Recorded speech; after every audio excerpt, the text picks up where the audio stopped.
All right, welcome back. The big focus right now, stage 6 blackouts, and we're going to keep our focus on parastatals, namely Eskom, but also Transnet and SAA. Well, they're all facing staffing shortages. Eskom alone is hoping to fill almost 1,700 vacancies by September of this year. Now, this is all according to the Public Enterprises Minister, Pravin Gordhan.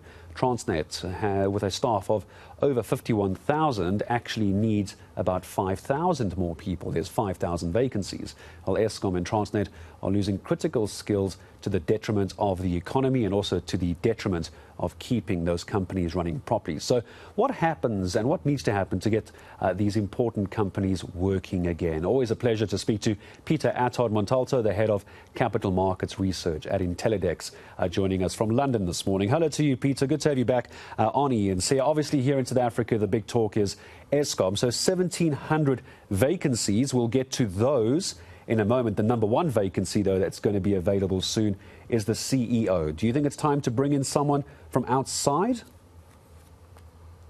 Well, obviously, the headline of Business Day today makes speculation on that, and that's, I think, a bit of a pipe dream. I think there's no way any sort of right-thinking global CEO would take the job in the current sort of both political, structural environment of how the thing is set up, how the thing reports into government, and of course, given the sort of rife state of criminality going on in Eskom, which is ultimately probably behind the attempted murder of Andre de Ruyter. So, yeah, I think it's going to be a big challenge. I think they will probably look for people internationally, but I think it'll be a big challenge to get anyone to accept that job. And as a result, the headhunting will probably end up being quite locally focused. So we'll keep it on the local focus then as well. So these other 1,699 jobs, if you will, at Eskom as well. What do we know about what kind of jobs they're looking for? Are we talking about critical skills, or are we talking about propping up admin offices? Do you have any idea?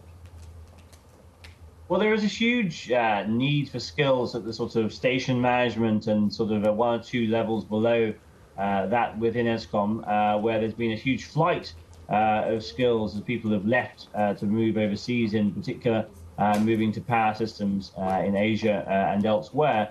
But there's a real tension here around hiring these sorts of skills. Eskom, of course, is sort of net trying to offload employees more in sort of central office functions. The removal of headcount is also probably going to be a condition of the debt bailout that comes in the budget in February. So it's really a very fine balance, I think, and given the lack of money Eskom really has to offer large pension increases, pay increases, and other benefits. The 7% is awarded to staff, of course, was a bit lower than inflation, but still pretty unaffordable, was not in their budget earlier in this year. So there's a real tension around having the amount of money to pay for the workers that need to be hired into those critical skill areas. It's these critical skill areas which are such a big problem here in South Africa. We don't have enough people qualified in critical skills. And the reason, I'm hoping you can unpack this for me, Peter, is we're losing these critically skilled workers, aren't we? It's a bit of a brain drain. We can't keep them. Either there's no money or the working conditions are so awful, they'll rather take their chances elsewhere. Is that why we're having such a high turnover of staff and not enough staff at these parastatals? People are simply leaving. They don't want to be here. Well, there are a lot of different cases in different entities. I mean, if you look at Denel, for instance, where they haven't paid workers, of course, on and off in the last 2 to 3 years, you've seen a massive exodus of people from an SOE like that. There were, of course, many court cases. It took a long time for the parastatal actually to pay out on the back of the court cases in Denel's case.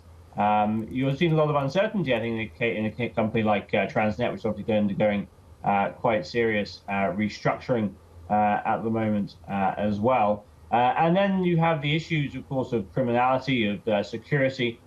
We've seen that highlighted by DPE during previous strikes, how there were attacks on station manager homes, for instance, that came up and was documented by DPE. So it's just not a very conducive environment when people could go and work, for instance, in the private sector for an IPP, probably for more money, for more job security, and more personal safety in the energy space.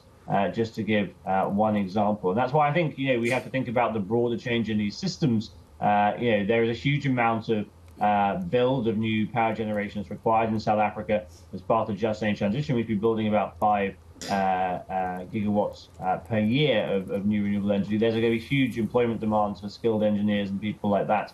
And net, these sort of transitions should be jobs positive overall. It's just we're at the very start of this process around transition of the energy system. So the focus in future, I think, will be very much outside the SOEs, particularly in energy.